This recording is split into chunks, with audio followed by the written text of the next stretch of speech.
دوستو، اللہ تعالیٰ نے انسان کو مٹی اور جنات کو آگ سے پیدا کیا۔ جب پہلے انسان حضرت آدم علیہ السلام کو مٹی سے تخلیق کیا گیا تو سبھی فرشتوں کو انہیں سجدہ کرنے کا حکم دیا گیا، اور یہ حکم ابلیس کے لیے بھی تھا، لیکن ابلیس یعنی شیطان نے انہیں سجدہ کرنے سے صاف انکار کر دیا، کیونکہ وہ سمجھتا تھا کہ میں تو آگ سے بنایا گیا ہوں جبکہ آدم مٹی سے بنا ہے۔ اس کی نافرمانی کی بدولت اس کو قیامت تک ملعون قرار دے دیا گیا۔ لیکن دوستو، ابلیس تھا کون؟ کہاں سے آیا تھا؟ اس کے والدین کون تھے؟ اور ایک جن ہونے کے باوجود یہ فرشتوں کا سردار کیسے بن گیا؟ آج کی اس زیر نظر ویڈیو میں ہم آپ کو ابلیس کے بارے میں دلچسپ اور حیران کن حقائق سے آگاہ کریں گے۔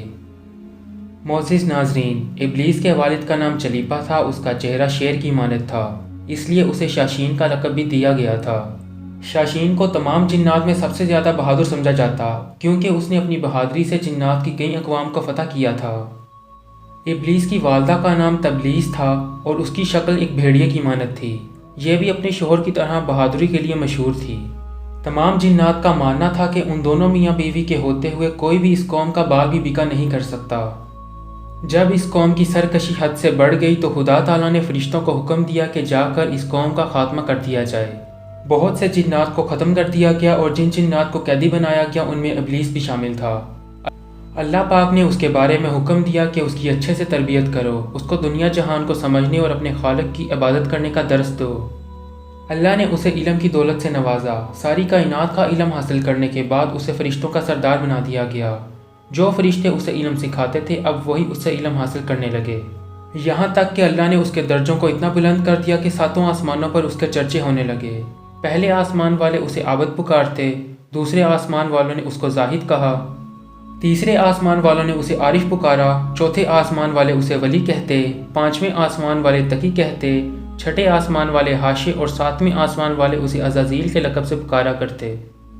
اس نے اپنی عبادت سے خود کو اللہ کے دربار میں ایک اونچے درجے پر فائز کر لیا تھا، لیکن خدا کو بہتر پتا تھا کہ یہ آگے چل کر کیا بننے والا ہے۔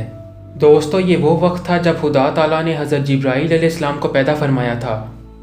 ایک دن اپنے معمول کے مطابق ابلیس ساتویں آسمان پر اللہ تعالیٰ کی ثنا میں مصروف سیر کرتے ہوئے لوح محفوظ تک جا پہنچا۔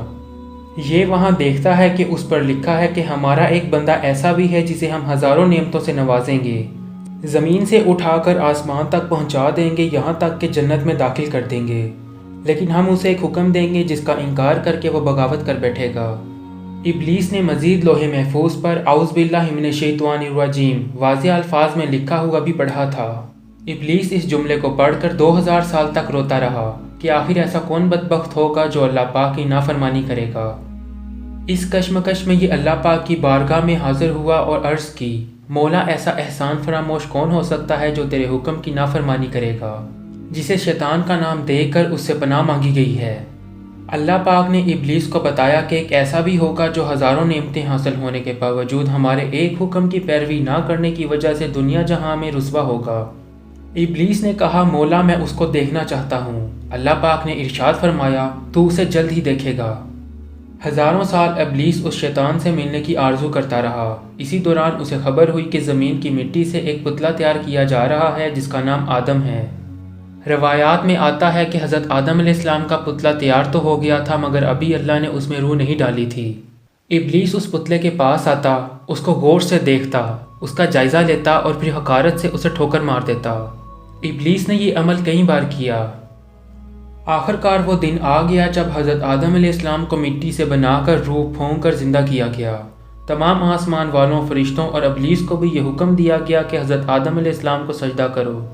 تمام فرشتوں نے حضرت آدم علیہ السلام کو سجدہ کیا، لیکن ابلیس نے اپنی انا اور تکبر میں آ کر سجدہ کرنے سے انکار کر دیا اور کہا کہ میں اس سے افضل ہوں، میں اسے سجدہ نہیں کروں گا۔ دوستو، ابلیس کا ایسا کہنا تھا کہ خدا کی لعنت اور پھٹکار اس پر برسنے لگی۔ اس کا وجود سیاہ ہوتا چلا گیا اور صورت بگڑ گئی۔ ذلت اور رسوائی اور بدبختی اس کا مقدر ٹھہری۔ فرشتوں نے جب سجدے سے سر اٹھا کر ابلیس کی یہ حالت دیکھی تو اللہ کے حضور دوبارہ سجدے میں گر گئے۔ ہم نماز کی ایک رکعت میں جو 2 سجدے کرتے ہیں وہ اسی موقع کی مناسبت سے ہے کہ اس وقت فرشتوں نے 2 سجدے کیے تھے۔ ابلیس کو اب سمجھ آ رہی تھی کہ لوح محفوظ پر جس شیطان کے بارے میں لکھا گیا ہے وہ کوئی اور نہیں، میں ہی ہوں۔